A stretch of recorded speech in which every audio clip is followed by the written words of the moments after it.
I was not supposed to remember it this clearly. The high chamber assured me that exposure fades. That the mind protects itself. That what I witnessed on the outer colony of Virex 9 would dull with time, soften into something manageable. They were wrong. I remember everything. I remember the sound first. Not the kind you hear, but the kind that presses into your body and stays there, long after it's gone.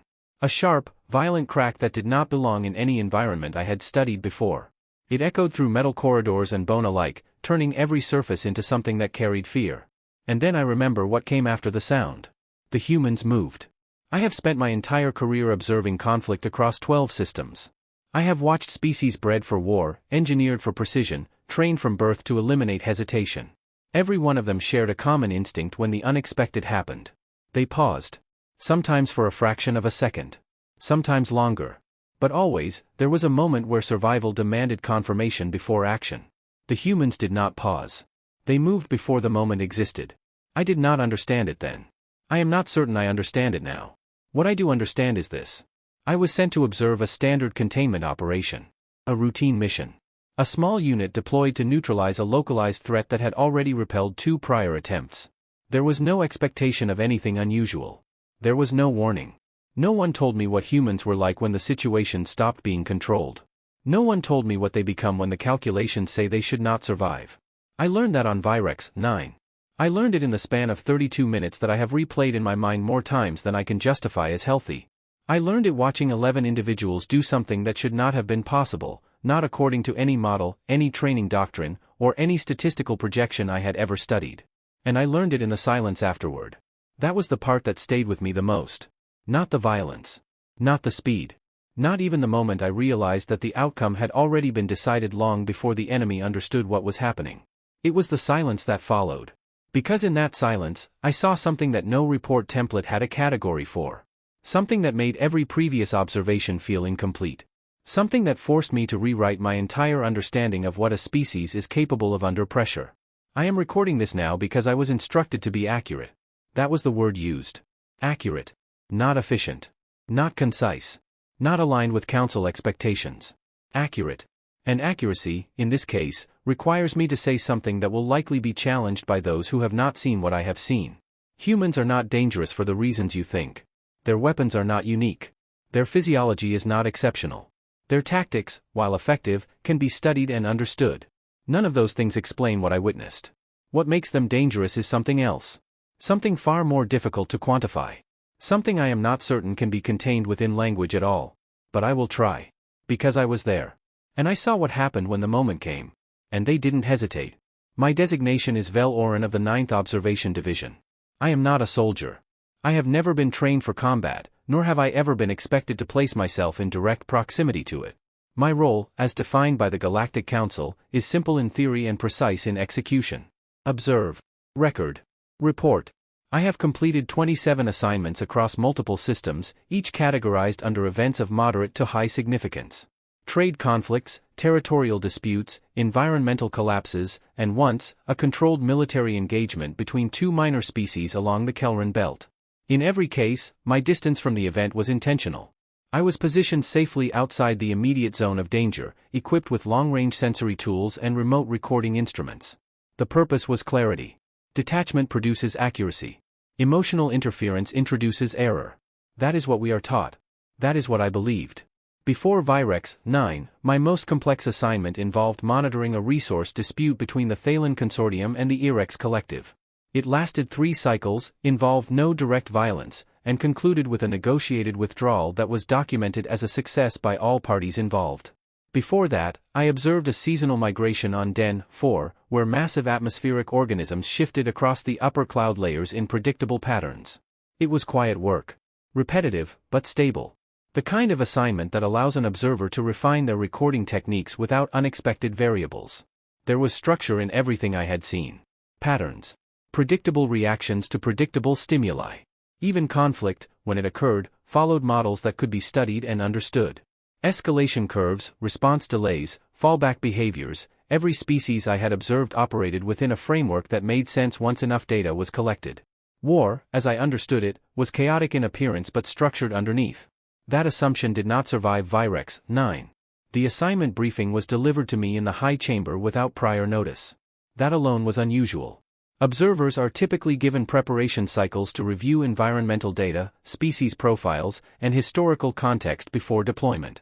I was given none of that. High Watcher Densar delivered the briefing personally. He did not sit. That detail stayed with me, even then. The Council has authorized a joint operation on Virex 9, he said. His tone was level, but there was a compression in his voice that suggested withheld information. A hostile presence has established control over an outer colony sector. 2 previous containment attempts have failed. Failed? The word was used without elaboration. Your task, he continued, is to embed with the 3rd deployment unit and provide a full observational report on their methods, performance, and outcomes. That is standard, I said. Which unit has been assigned? There was a pause. It was brief, but it did not feel accidental. The human unit, he said. I had, of course, heard of humans. Every observer has. Their name appears in scattered reports, usually attached to outcomes that require additional clarification. Not because the events themselves are unclear, but because the methods used to achieve them often fall outside expected parameters. Necessity. These humans did not follow that pattern. They spoke freely.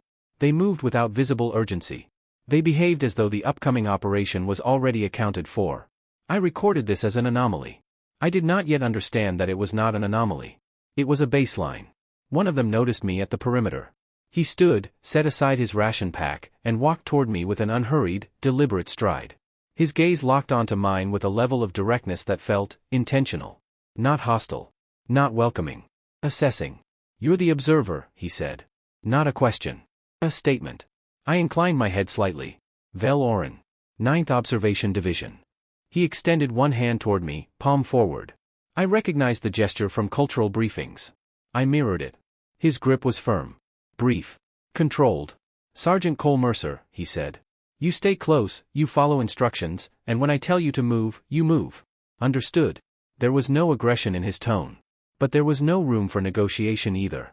I understand, I said. He held my gaze for a moment longer than necessary, then released my hand and turned away, already returning to his unit. The interaction lasted less than 10 seconds. It told me more than most briefings I had received. I activated my field recorder. Initial observation, I said quietly. Human unit displays non-standard pre-engagement behavior. Lack of visible tension. High informal interaction. Command presence established without explicit reinforcement. I paused. Watched them. Tried to fit what I was seeing into the frameworks I understood. I could not. At the time, I noted that as a gap in my data. In retrospect, it was the first sign that the data itself would not be enough. There was a period of silence before I was assigned to the human unit. Not an official silence, no record exists of it, but the kind that forms between statements. The kind that lingers just long enough to suggest that something has been considered and deliberately left unsaid. I became aware of it only in retrospect. At the time, it was just a sequence of small irregularities. A report flagged for extended review. A briefing shortened without explanation. A question I asked that did not receive a direct answer. These things happen within the Council. Information is often compartmentalized. Observers are given only what is necessary for their role. But in this case, the omissions formed a pattern. And at the center of that pattern was a single word. Humans. I accessed the Council archives before departure, as is standard procedure. The database contained multiple entries referencing human military activity, but the documentation was inconsistent. Not incomplete. Inconsistent. Some reports were highly detailed, filled with tactical breakdowns and operational timelines.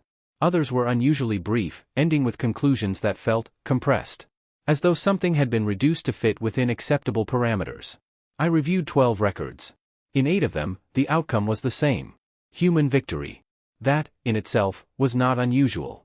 Many species maintain high success rates within controlled operational environments. What was unusual was the opposition.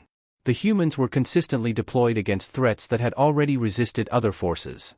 In 3 cases, those forces included Council peacekeeping units. In all 3 cases, the humans succeeded where others had failed. I attempted to cross-reference tactical differences. There were some. Unconventional approach vectors. Reduced reliance on defensive positioning. Increased tolerance for environmental risk. But none of those factors fully explained the outcomes. There was something missing. Not data. Context. I brought this to a senior archivist before departure. Your query parameters are correct, the archivist said after reviewing my request. The discrepancy you're identifying has been noted in previous analyses. Has it been resolved? I asked. The archivist hesitated. That was the first time I saw it clearly. That same pause. The same one High Watcher Densar had made. Resolution is ongoing, the archivist said. That is not a conclusion, I replied. No, the archivist agreed. It is not. I adjusted my approach. Are the reports accurate? I asked. Yes. Are they complete? Another pause. They meet council standards for completion.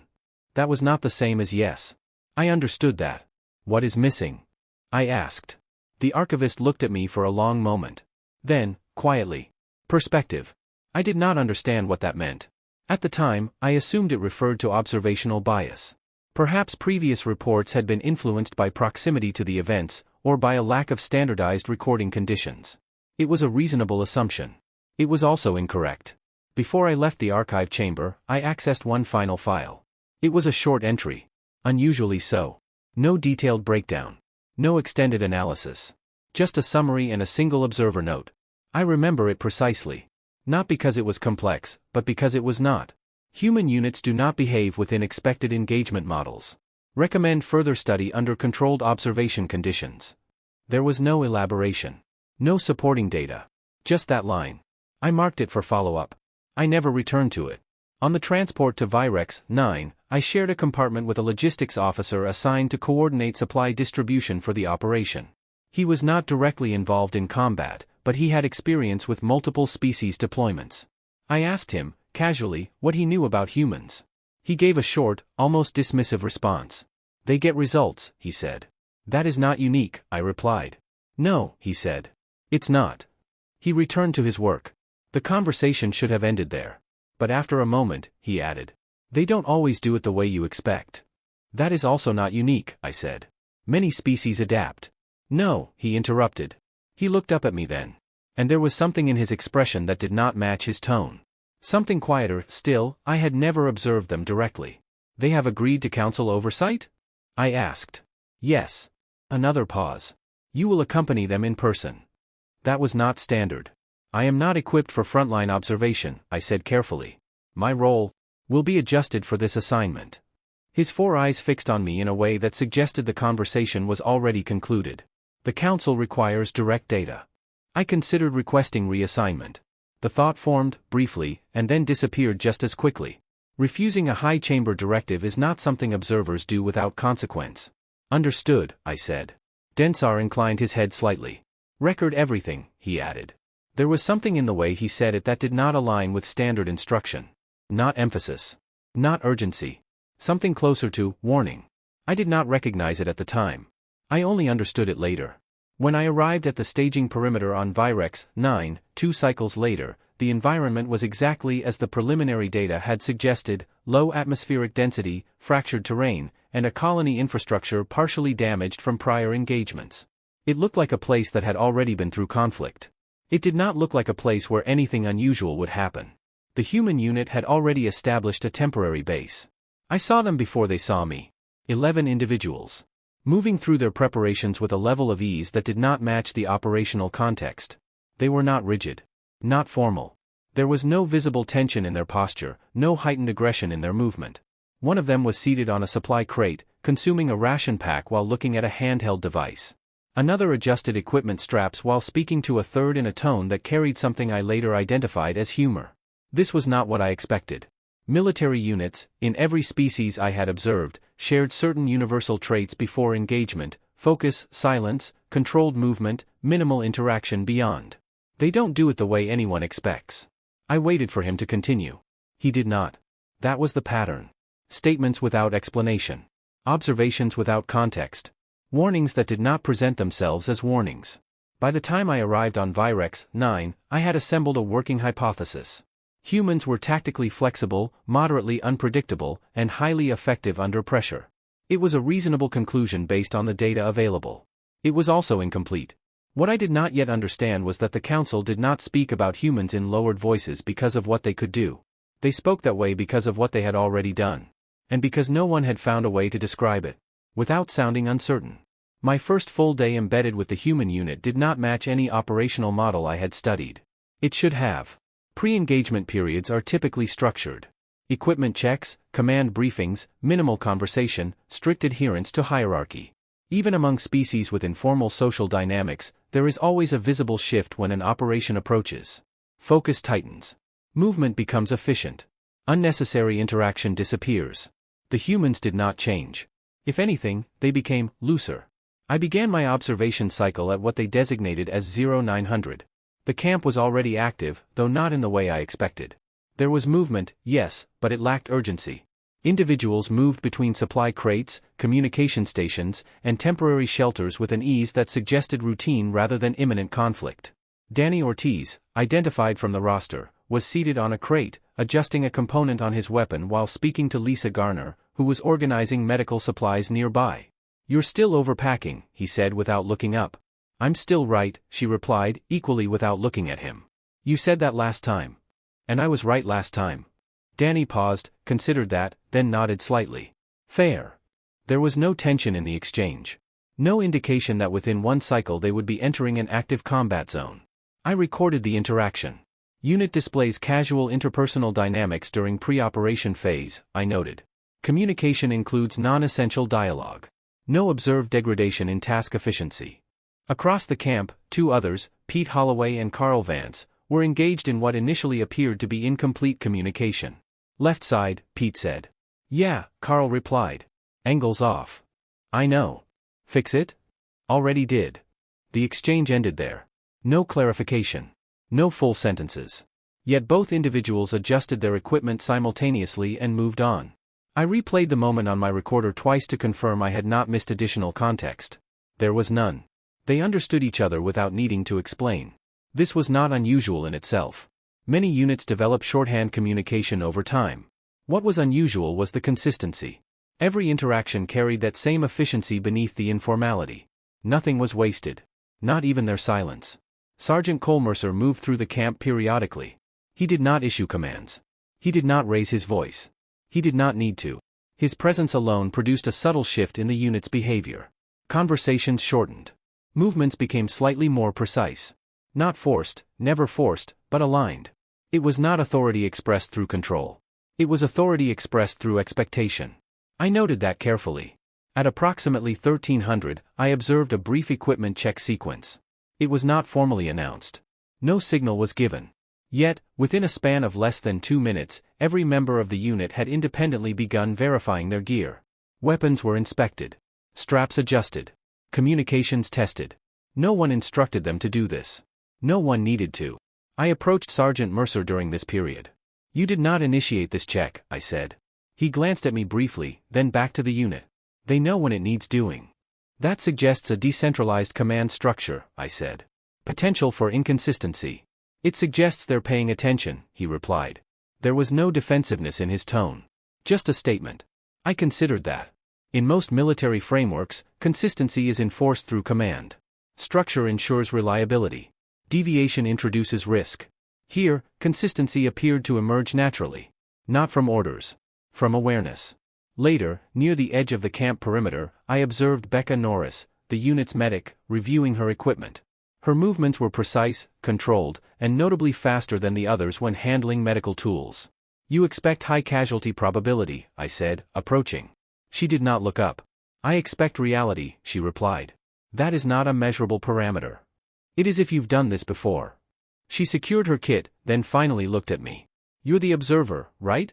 "Yes." She nodded once. "Then observe this." She gestured toward the rest of the unit. "They're not relaxed because this is easy," she said. "They're relaxed because they've already accepted what might happen." I processed that statement. "Accepted outcome variance?" I asked. She shook her head slightly. "No," she said. "Accepted cost." There was a difference. I recognized that immediately. Outcome variance is strategic. Cost is personal. Before I could respond, she turned away and rejoined the others. I recorded the exchange, but I did not fully understand it. Not yet. As the second cycle approached, the unit gathered briefly near the central command table. This, I assumed, would be the formal briefing. It was not. Mercer activated a terrain projection, an overhead map of the colony sector, and pointed to a marked zone. "Entry here," he said. "We move fast, keep it tight. Ortiz, left flank. Vance with him. Garner, you control suppression. Norris stays mobile." No extended explanation. No contingency breakdown. No risk analysis. The entire briefing lasted less than 90 seconds. Trace Whitmore, another member of the unit, raised a single question. "Unknown variables in the lower corridors?" he asked. "Probably," Cole said. A brief pause. "All right," Trace replied. That was the entire discussion. I felt a moment of cognitive dissonance. Every other species I had observed would have expanded that question into multiple scenarios. Possible threats, fallback positions, reinforcement timing. The humans acknowledged uncertainty and moved past it. I recorded the moment. "Unit demonstrates minimal pre-engagement risk discussion," I said quietly. "High tolerance for unknown variables." I hesitated before adding the next line. "Confidence level appears unaffected by incomplete data." As the group dispersed, I remained at the edge of the command area, reviewing my notes. There was a pattern forming. One I could see, but not yet define. They were not ignoring risk. They were not unaware of it. They simply did not treat it the same way. Where other species attempted to reduce uncertainty before action, the humans seemed prepared to act within it. At the time, I categorized this as tactical flexibility. In retrospect, it was something else entirely. The change did not announce itself. There was no signal, no command, no visible shift that marked the moment the atmosphere of the camp transformed. And yet, it did. It began sometime after the final light cycle dipped below the fractured horizon of Virex 9. The temperature dropped, as expected, and the thin atmosphere carried sound farther than it should have. Small movements echoed. Equipment adjustments sounded louder, sharper. But that was not what I noticed. What I noticed was the quiet. Not the absence of sound. The absence of unnecessary sound.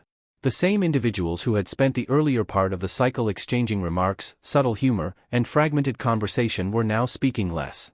Not because they were instructed to, but because there was nothing left to say that mattered. Danny Ortiz still moved through the camp, but without commentary.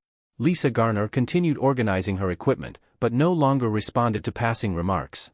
Pete Holloway, who had previously engaged in short exchanges with Carl Vance, now worked in complete silence, his attention fixed entirely on the weapon in his hands. The change was gradual, but absolute. I activated my recorder. "Pre-engagement environment has shifted," I noted quietly. "Reduction in non-essential communication. Increased focus across all unit members. No explicit command observed." I paused. Listened. Even the way they moved had changed. Earlier, their movements carried a kind of looseness, efficient, but unforced. Now, every motion had intent. Not rushed. Not tense. Just precise. As if each action had already been accounted for. I found Sergeant Mercer near the perimeter, reviewing the terrain beyond the camp through a handheld scope. He did not acknowledge my presence immediately, though I was certain he was aware of it. "You have not issued a transition command," I said. He lowered the scope slightly, still looking outward. "Don't need one," he replied. "The unit behavior has changed." "Yeah." No elaboration. I considered pressing further, but something in his posture suggested the conversation had already reached its natural end. I stepped back. Continued observing. At approximately what they. A section of his outer gear had been breached. Thermal scoring consistent with energy weapon impact. Underlying tissue compromised. He had been hit. He was still standing. Still holding his weapon. Still aligned with the unit's forward movement. Becca Norris moved past me then. Fast. Direct. Her attention fixed ahead, not on Shaw. That registered as an inconsistency. Standard medical protocol dictates immediate attention to visible injury. She did not follow that protocol. She moved toward the front. Where the engagement had been. Where the next one might occur. Prioritization. Not of current injury. But of anticipated need. I attempted to process that. I could not complete the analysis.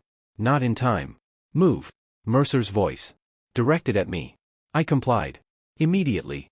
This time, there was no delay. No hesitation. I moved. Forward. Into the corridor that had, seconds ago, contained active threat. Into the space the humans had already secured. I resumed recording. "Initial engagement complete," I said. My voice was stable. Controlled. But there was a change. Subtle. Present. Human unit demonstrates immediate forward response under surprise contact. No observable hesitation. Coordination maintained without verbal command. I paused. Looked ahead. At the corridor extending further into the structure. At the direction they were already moving. They advance into active threat zones as a default behavior. I stopped speaking. Because the next observation did not fit within any framework I had. Not tactical. Not behavioral. Not physiological. I watched Kevin Shaw adjust his grip on his weapon, compensating for the damage to his arm, and continue forward without breaking formation. I watched Ortiz reload while moving, eyes already scanning the next angle. I watched Mercer advance at the front, not behind cover, but just ahead of it. And I understood something. Not fully. Not completely. But enough to recognize the shift. This was not controlled chaos. This was not even aggression in the form I had studied. This was something else. Something that did not pause. Did not recalculate. Did not wait for conditions to become favorable. It moved first. And adjusted afterward. I ended the recording. Because for the first time since my assignment began, I needed my full attention just to keep up. The corridor opened into a wider structural junction. 3 paths. Multiple angles. Limited cover. A space that, under standard tactical doctrine, would require a controlled entry, layered positioning, and sequential clearing. The humans did none of that. They entered at speed. Not recklessly. Not blindly. But without the delay that every other species I had observed would have considered necessary. Mercer raised one hand, 2 fingers, slight motion to the left. Ortiz and Vance shifted immediately, splitting the angle without verbal confirmation. Garner adjusted her position behind a fractured support column, her weapon already aligned to suppress the far corridor. Shaw remained to the right, his injured arm pressed tighter against his side, his movements altered but not reduced. I saw the moment the pain registered. A slight tightening in his posture. A micro-adjustment in his breathing. And then, nothing. No withdrawal. No hesitation. He continued forward. I recorded that. Not the injury. The absence of response to it. Contact, left. The call came from Vance. Short.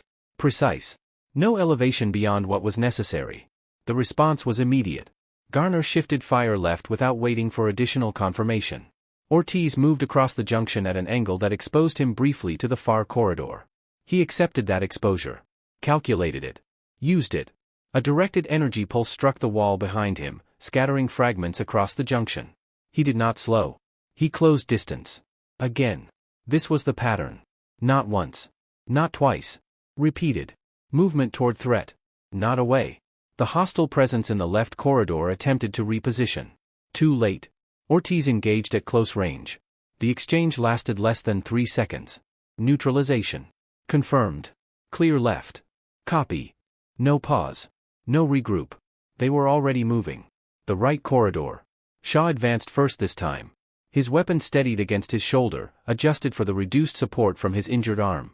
The motion was efficient. Practiced. He did not compensate for weakness. He worked around it. A second hostile appeared at the far end of the right corridor. Elevated. Partial cover. Favorable position. Under every model I had studied, this would require suppression and flanking. Time. Coordination. Distance management. Shaw did not wait. He advanced. Directly. The hostile fired. The shot passed within measurable proximity to his upper frame. He adjusted his angle mid-step, reducing his exposure profile by a fraction. It was enough. He returned fire. The hostile dropped behind cover. Garner shifted position, increasing suppression from the junction. Vance moved to support, taking a secondary angle that limited the hostile's options. Again. No verbal command. No delay. They operated as a system. Not a group. A system. Each action informed by the others in real time. The hostile attempted a second reposition. It did not complete it. Shaw closed the remaining distance. Engagement. End. I tracked the timing. From initial contact to resolution, under 10 seconds. I attempted to categorize what I was observing. Aggression? No. Aggression implies loss of control. This was controlled. Deliberate. Precise. Bravery? No. Bravery implies overcoming fear. There was no visible struggle. No delay that suggested internal conflict. They were not overcoming anything. They were acting as though the decision had already been made. Long before the moment required it. We moved deeper into the structure. The environment shifted. Narrower passages. Lower visibility. Increased likelihood of close-quarters engagement. Conditions that typically degrade performance. Increase hesitation. Reduce coordination. The opposite occurred. The humans became faster. Not in movement alone. In decision. In response. In adaptation. A third engagement triggered without warning. Front corridor. 2 hostiles. Close range. I saw the initial movement. Ortiz again. But this time, it was different. He did not angle. He did not seek partial cover. He ran directly at them. Full speed. No deviation. I registered the action as a tactical error. It was not. The hostiles reacted. Delayed.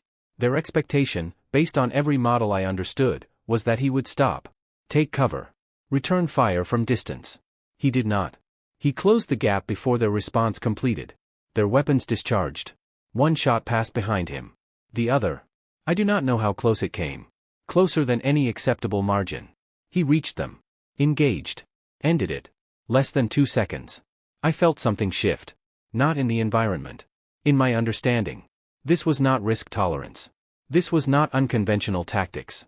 This was something else. Something I did not have a category for. I activated my recorder. Stopped. Deactivated it. The language I had was not sufficient. Not for this.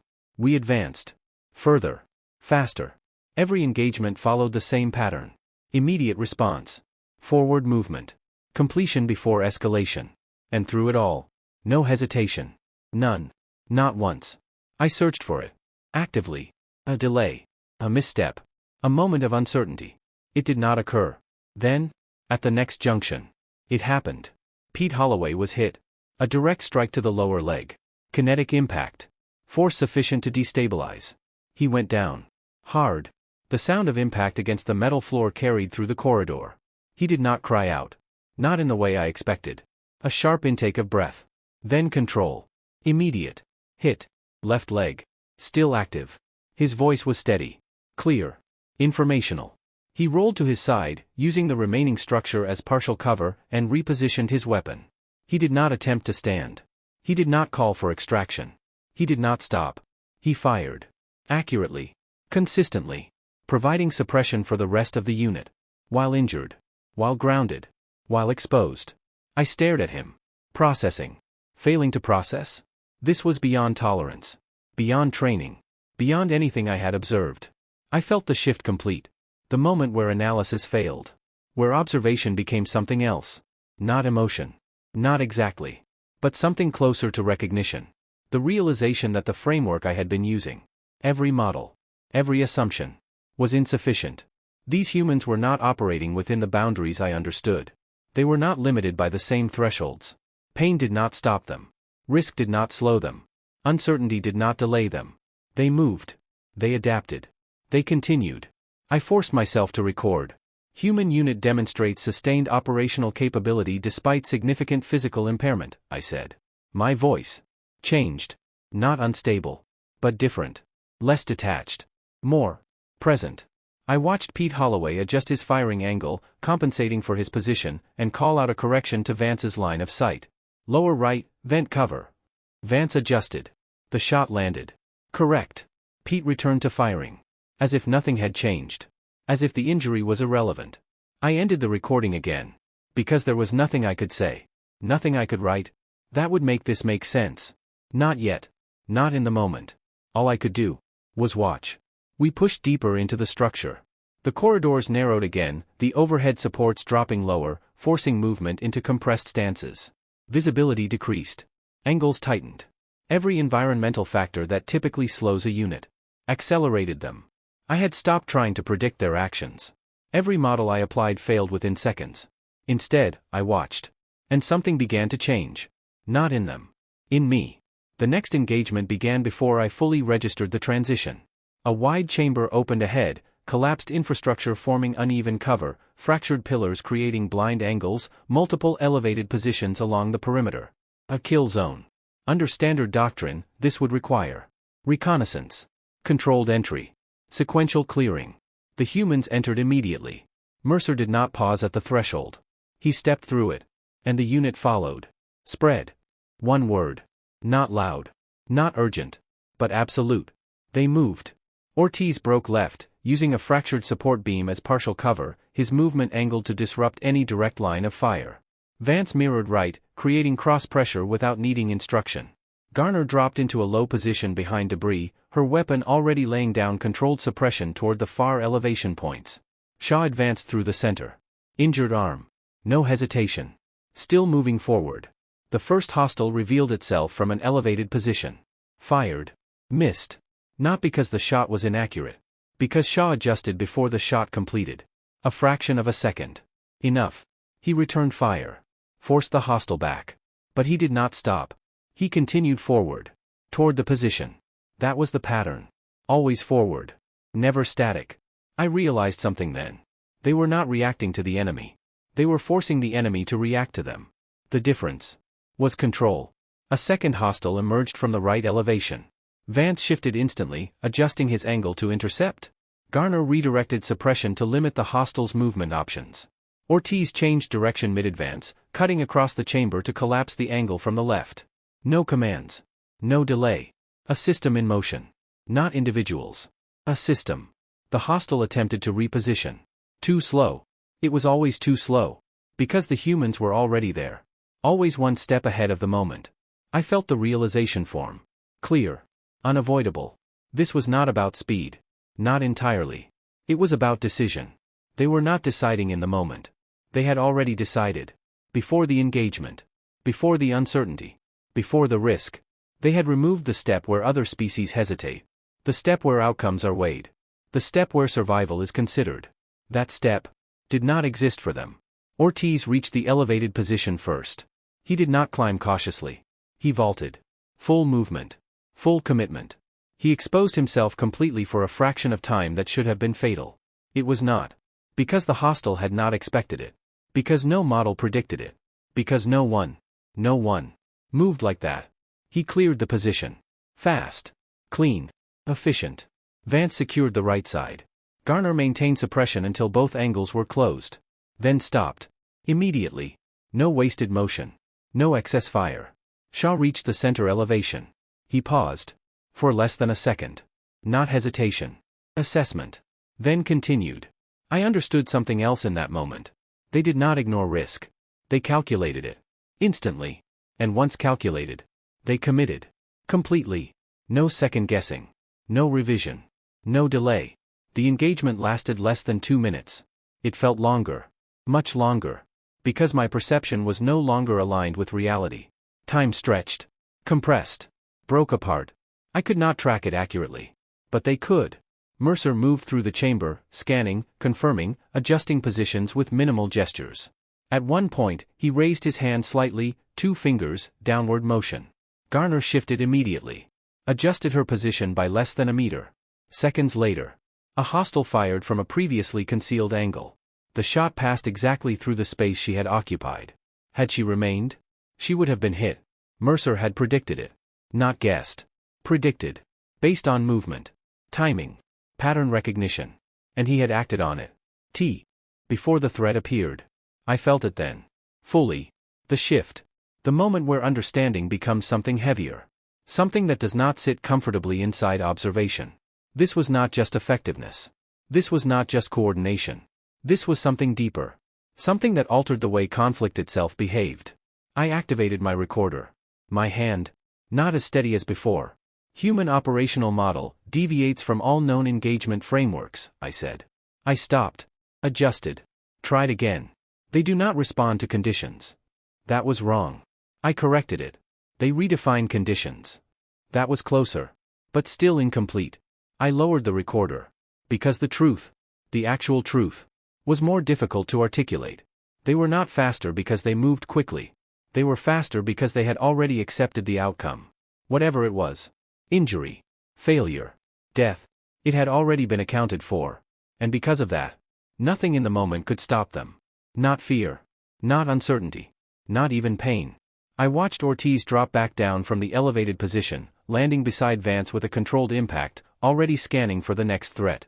I watched Shaw adjust his grip again, compensating for his injury without breaking rhythm. I watched Garner reload in one smooth motion, eyes never leaving the environment. And I understood. This was not bravery. Bravery implies resistance. A force pushing against fear. This had no resistance. It was preference. They preferred forward movement. They preferred engagement. They preferred action over delay. And that preference was absolute. The chamber fell silent. For a moment. Only a moment. Because the operation was not over. And they were already moving again. Deeper. Faster. Toward whatever remained. I followed. Because I no longer had a choice. Not in the way I understood choice before. There was only one direction left to go. Forward. The same as them. And as I moved, I realized something else. Something that settled in slowly. Quietly. But completely. I was no longer trying to understand what they were doing. I was trying to understand how they were still doing it. The final resistance point was deeper than expected. Not by distance. By design. The structure narrowed, then opened again into a reinforced core chamber, thicker walls, layered cover, multiple defensive angles overlapping into a single controlled field of fire. This was where the previous operations had failed. I knew that without needing to access the records. The layout made it obvious. Any approach from the main corridor would be exposed. Any attempt to hold position would be pinned. Any delay would allow the defenders to reorganize, reinforce, and overwhelm. This was where the model broke. This was where it had broken before. The humans did not slow. Mercer raised one hand. Closed fist. The unit stopped. Instantly. Not a staggered halt. Not a gradual adjustment. Complete stillness. For the first time since the engagement began. They paused. Not from hesitation. From control. Mercer moved forward alone. 1 step. 2. Just enough to see into the chamber without exposing the full unit. He watched. Measured.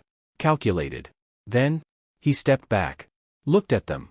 No extended briefing. No layered explanation. Just a series of small, precise hand movements. Direction.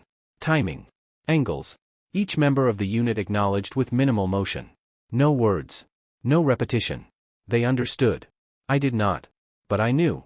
Whatever came next would happen very fast. Mercer dropped his hand. And they moved. Not as a group. As fragments of a single action. Ortiz and Vance split wide, forcing the defenders to divide their fire. Garner advanced into partial cover and opened immediate suppression, her weapon locking down the central firing lanes. Shaw moved through the center again. Still injured. Still advancing. The first shots came from inside the chamber. Multiple. Layered. Overlapping. A controlled defensive response. It should have worked. It had worked before. It did not work now. Because the humans did not engage it the way it was designed to be engaged. They broke. Ortiz didn't stop at the edge of cover. He passed it. Closing distance faster than the defenders could adjust their aim. Vance shifted angles mid-movement, forcing crossfire confusion. Garner increased suppression just long enough. Then stopped. Exactly when needed. No excess. No delay. Shaw reached the inner threshold. A shot connected. Direct impact. Upper torso. I saw it. Clear. Undeniable. He staggered. 1 step. Maybe less. Then stabilized. Continued forward. I could not process it. Not in that moment. There was no time. Because everything accelerated. Mercer entered the chamber. Not behind the others. Through the gap they created. He moved straight into the center. Not the safest position. The most dangerous. The point where every angle could reach him. And he held it. For a fraction of time that allowed the rest of the unit to complete their movement. To close the remaining angles. To collapse the defense. The defenders attempted to reposition. Too late. It was always too late. Because the humans had already moved past the point where repositioning mattered. The engagement ended. Not gradually. Not in stages. All at once. One moment. Active resistance. The next. Silence. Complete. Final. I did not realize it had ended immediately. My senses were still processing motion that no longer existed. Sound that had already stopped. It took several seconds. Measured later. Before I understood that there were no more shots. No more movement. No more threat. Just silence. Mercer's voice broke it. Sound off. Calm. Controlled. Unchanged. Ortiz. Up. Vance. Up. Garner. Good. Shaw. A pause. Short. Still here. Same tone. Same clarity. Despite what I had seen. Pete. Down, but working. From behind. Still firing position. Still active. Norris. Moving. She already was. Before the call completed. Before the acknowledgement finished. She reached Shaw first. I followed without realizing I had decided to. His armor. Breached. Significant damage. The kind that should have removed him from the engagement entirely. She exposed the wound. Worked quickly. Efficiently. No wasted motion. What's the status? She asked. Functional, he said. Pain? Yeah. Mobility? Good enough. She secured the injury. Sealed it. Looked at him once. You can keep going. He nodded. That was the entire exchange. No reassurance. No hesitation. Just information. Decision. Continuation. Behind us, Pete Holloway was still on the ground. Still positioned behind partial cover. Still scanning. Still ready. Even after the engagement had ended. Because for him, it had not ended yet. Not until someone told him it had. Not until the system said it was over. The chamber remained quiet. But not empty. Something else filled it now. Not sound. Not movement. Something internal. Each human moved slightly apart from the others. Not far. Just enough. Small spaces. Individual. Ortiz leaned briefly against a damaged support beam. Head lowered. Breathing controlled.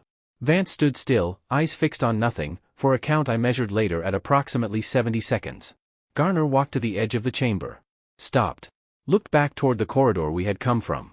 Then returned. Mercer moved from one to another. No commands. No instructions. Just presence. A hand on a shoulder. A brief word. Too quiet for me to hear. Then moving on. The pattern repeated. Not structured. Not synchronized. But shared. They were. Processing. Individually. And then. Without signal. They stopped. At almost the same time. Returned to position. Resumed function. Equipment checks. Position security. Status confirmation. As if a switch had been flipped. As if the moment. Whatever it was. Had been acknowledged. And set aside. I stood at the edge of the chamber. Unable to categorize what I was seeing. The violence. I could understand. Speed. Coordination. Tactical dominance. All of that fit within expanded models. But this brief, quiet recognition of what had just happened. Followed by immediate return to capability. There was no category for this. They felt it. All of it. And then. They kept going. I activated my recorder. For the first time in several minutes. Engagement complete, I said. My voice. Different. No longer fully detached. Human unit achieved objective under extreme resistance conditions. I stopped. Because the rest did not fit. Not into standard terminology. Not into report structure. I lowered the recorder. And looked at them again. At 11 individuals who had just done something that should not have been possible. Who had absorbed impact. Risk. Uncertainty. And moved through it. Together. Then stood in silence. Felt it. And continued. And I understood. Not fully. But enough. The operation was over. But what I had seen was not something that would end with it. I submitted my report 14 cycles after the operation on Virex 9. It was the longest report I had ever written. Not because of the volume of data.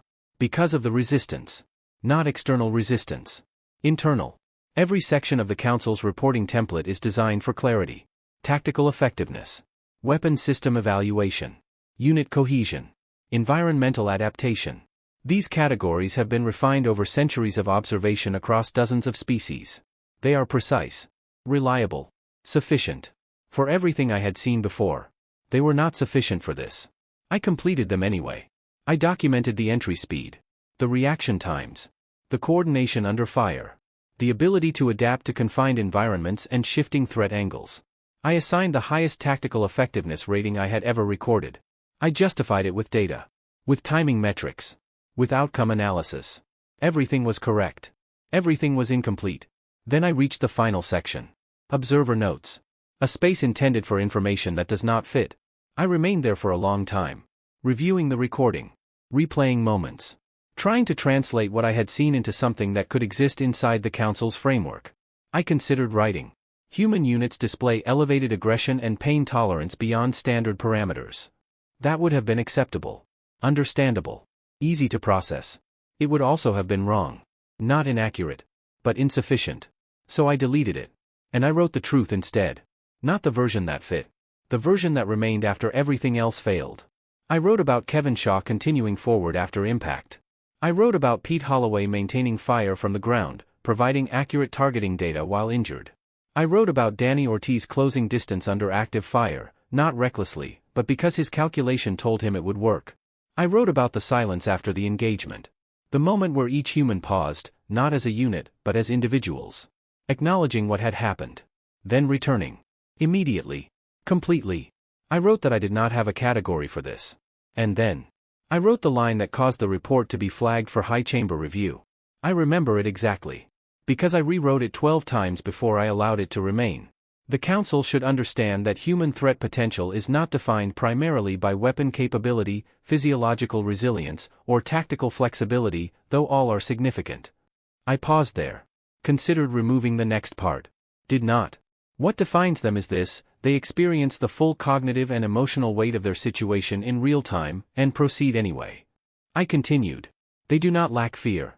They do not lack awareness of risk or consequence. They do not operate under diminished perception.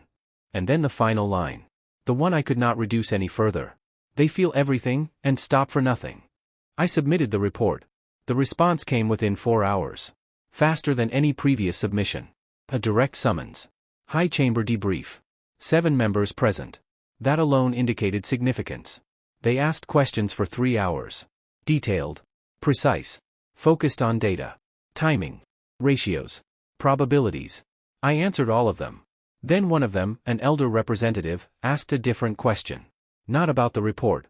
About the conclusion. In your judgment, she said, if the Council were to engage humans in open conflict, what would be the projected outcome?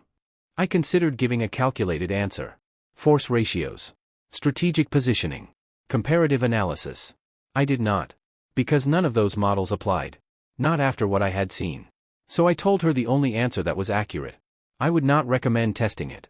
There was a pause. Longer than the others. That is not a projection, she said. No, I replied. It is not. I held her gaze. Maintained clarity. I observed 11 humans clear a position that had already defeated 2 prior operations. I can provide metrics, but they will not answer your question. Then answer it directly. I thought about Shaw. Still moving. After impact.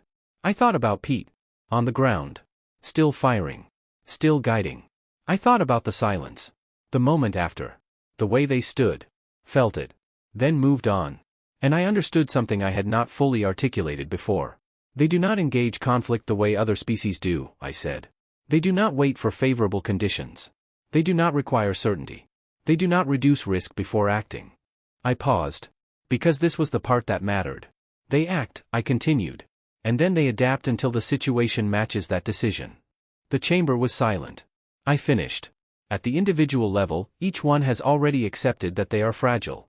That they can be injured. That they can fail. I exhaled slowly. And they have decided that this does not matter. No one spoke for several seconds. Then the elder inclined her head slightly. Understood, she said. The debrief ended.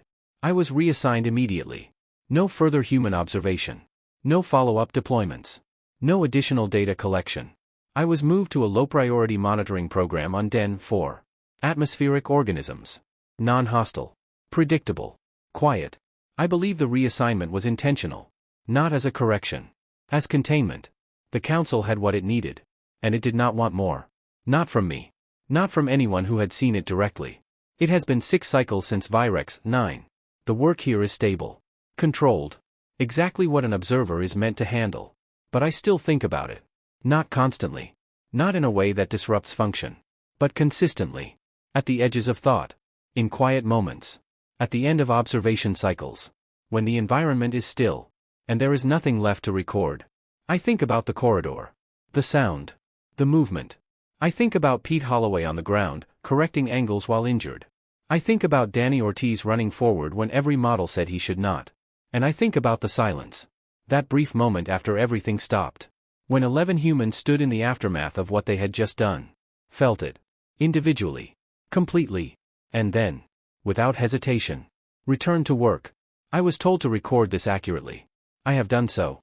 But accuracy, in this case, does not produce comfort. It produces something else.